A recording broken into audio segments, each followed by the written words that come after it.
বিসমিল্লাহির রহমানির রহিম। আসসালামু আলাইকুম। আশা করছি সবাই ভালো আছেন। দেখতে দেখতে রমজান মাস চলে এসেছে। পবিত্র রমজান মাস হচ্ছে আল্লাহর রহমতের একটা মাস। এই মাসে যদি একটু বেশি সময় বের করে ইবাদত করা যায় তাহলে কিন্তু খুব ভালো হয়। তাই সংসারের কাজগুলোকে খুব সহজে করার জন্য আজকে কিছু আগাম প্রস্তুতি শেয়ার করছি। আল্লাহর রহমতের মাস যা অন্যান্য মাস থেকে উত্তম। তাই কাজ সহজ করার জন্য, টাইম সেভ করার জন্য, ইবাদতে সময় দেওয়ার জন্য চাইলে আমরা সবাই সংসারের ছোট ছোট ঝামেলাময় কাজগুলো আগেই করে এগিয়ে রাখতে পারি। এতে অনেকটা সময় বেঁচে যাবে, ইবাদতে সময় বেশি দেওয়া যাবে।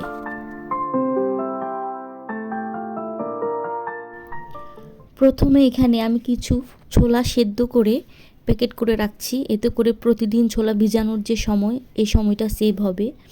ছোলা যখন ভিজিয়ে সেদ্ধ করে ফ্রিজে রেখে দিব, তখন ইফতারের আগে বের করে ভেজে নিলেই হবে। আর এখানে কিছু পেঁয়াজু বানানোর জন্য ডাল ভিজিয়ে রেখে ব্লেন্ড করে ছোট ছোট প্যাকেট করে রেখে দিচ্ছি। এতে করে প্রতিদিন ব্লেন্ডার করার ঝামেলাটা কমে যাবে। ইফতারের আগ মুহূর্তে বের করে রাখলে ঝামেলা কমে যাবে আর কাজটাও সহজ হবে। প্রতিদিন যারা ছোলা পেঁয়াজু খেতে পছন্দ করে তারা এভাবে সংরক্ষণ করে রেখে দিলে ইফতারের আগে গরম গরম ভেজে নিলে আমার কাছে কাজটা অনেক সহজ মনে হয় এবং টাইম সেভিং মনে হয়। এখানে কিছু ধনে পাতা পরিষ্কার করে ধুয়ে পানি শুকিয়ে নিচ্ছি। পানি শুকিয়ে ছোট ছোট প্যাকেট করে ডিপ ফ্রিজে সংরক্ষণ করব আর রান্নার কাজে ব্যবহার করব। যখন বাসায় ফ্রেশ ধনিয়া পাতা থাকবে না, জাস্ট ফ্রিজ থেকে এক মুঠো নিয়ে তরকারিতে দিয়ে দিলে হয়ে যাবে। বক্সে ভরে কিছুটা সংরক্ষণ করে রাখবো নর্মাল ফ্রিজে, যা ভালো থাকবে এক সপ্তাহ পর্যন্ত। উপরে টিস্যু দিয়ে ভালো করে এয়ারটাইট বক্সে রেখে দিলে অনেক দিন পর্যন্ত নর্মাল ফ্রিজে ভালো থাকে। তারপরও কখনো হঠাৎ যদি ফুরিয়ে যায়, এজন্য ডিপ ফ্রিজে আমি সবসময় এভাবে ধনেপাতা সংরক্ষণ করে রাখি। অফ ক্যামেরায় আমি প্রায় 4-5 প্যাকেট ধনিয়া পাতা এভাবে সারা বছরের জন্য সংরক্ষণ করে রেখে দিয়েছি। যদিও ফ্রেশ ধনিয়া পাতা সবসময় বাসায় আনা হয়, তারপরও হঠাৎ করে দেখা যায় বাসায় থাকে না, তখন ব্যবহার করি। এখানে পাকোড়া বানানোর জন্য কিছুটা বাঁধাকপি সংরক্ষণ করে রাখতেছি। চাইলে এভাবে বাঁধাকপি, গাজর, ফুলকপি ফ্রিজে সংরক্ষণ করে রাখতে পারেন।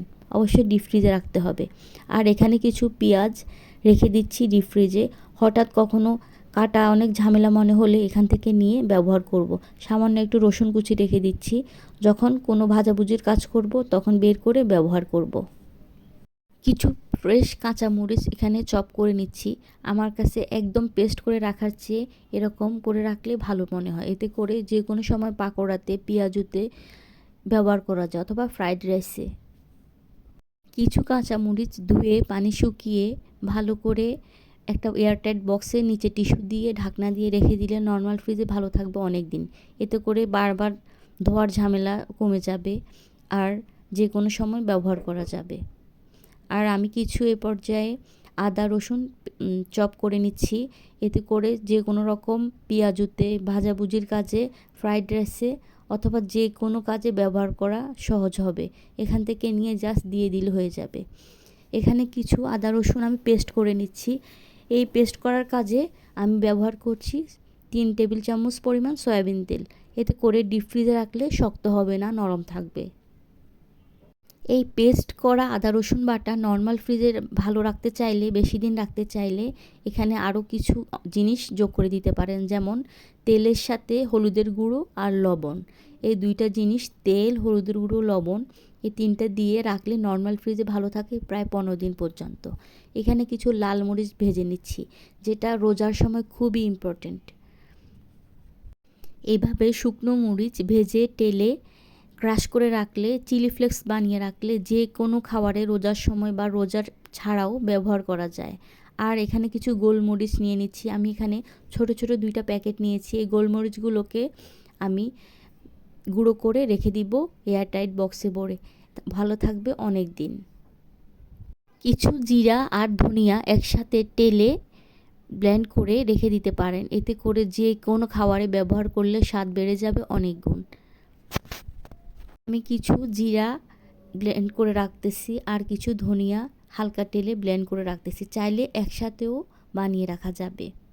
আর যে কোনো খাবারে ব্যবহার করলে, যে কোনো পাকোড়ায় ব্যবহার করলে এর স্বাদ বেড়ে যাবে বহুগুণ। চাইলে গরম মশলা মিক্সডও বানিয়ে রাখা যেতে পারে। আমি কিছুদিন আগে তৈরি করেছি, তাই আর এখন করছি না। সব বাসায় যেহেতু ছোট বাচ্চারা রোজা রাখে, তাই তারা ইফতারের সময় আশা করে থাকে আজকে নতুন কি হবে। এজন্য পাকোড়া অথবা চিকেনের যে কোনো আইটেম বানাতে সবথেকে ইম্পর্টেন্ট জিনিস যেটা, সেটা হচ্ছে পেঁয়াজ বেরেস্তা। তাই অবশ্যই চেষ্টা করবেন রোজায় কিছুটা পেঁয়াজ বেরেস্তা আগেই করে সংরক্ষণ করে রাখতে। এতে করে কাজ অনেক সোজা হয়ে যায়। আমি এখানে কিছুটা পেঁয়াজ কেটে বেরেস্তা করে নিচ্ছি আর সংরক্ষণ করে রাখবো এয়ারটাইট বক্সে। এতে করে যখনই কোনো চপ বানাবো বা চিকেন দিয়ে কোনো কিছু, কিমা দিয়ে কোনো কিছু বানাবো, এই বেরেস্তা ব্যবহার করে খুব সহজে তৈরি করা যাবে।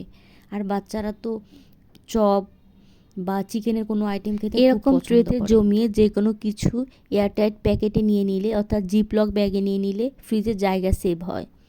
এখানে আমি আদা রসুনগুলো এয়ারটাইট বক্সে রেখে দিচ্ছি। এতে করে যখন প্রয়োজন হবে কিউবগুলো নিয়ে জাস্ট ব্যবহার করলে হয়ে যাবে। প্রতিদিনের রান্নায় প্রয়োজন, যেমন হলুদের গুঁড়ো, মরিচের গুঁড়ো, ধনিয়ার গুঁড়ো, জিরের গুঁড়ো, এছাড়াও আরও কিছু খুব প্রয়োজনীয় গোটা মশলা, যেমন এলাচ, দারচিনি, লবঙ্গ, তেজপাতা, গোলমরিচ, এরকম জিনিসগুলো রোজার আগেই আবার রিফিল করে নিচ্ছি।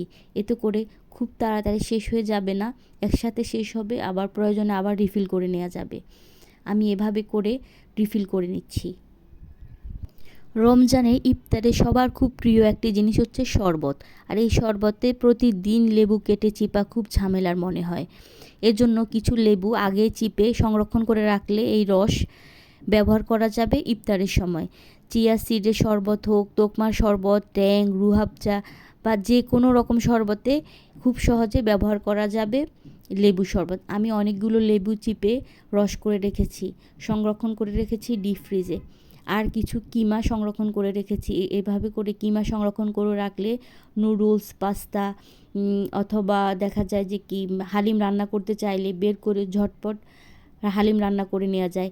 এজন্য আমি অফ ক্যামেরায় কিছু চিকেন কিমা আর অনেকগুলো লেবুর রস সংরক্ষণ করে রেখেছি। এতে করে ইফতারে অনেক কিছু আইটেম হুট করে ফেলা যাবে। ভিডিওটি যদি ভালো লেগে থাকে অবশ্যই লাইক, কমেন্ট, শেয়ার করে পাশে থাকবেন। এতক্ষণ সাথে থাকার জন্য অসংখ্য ধন্যবাদ।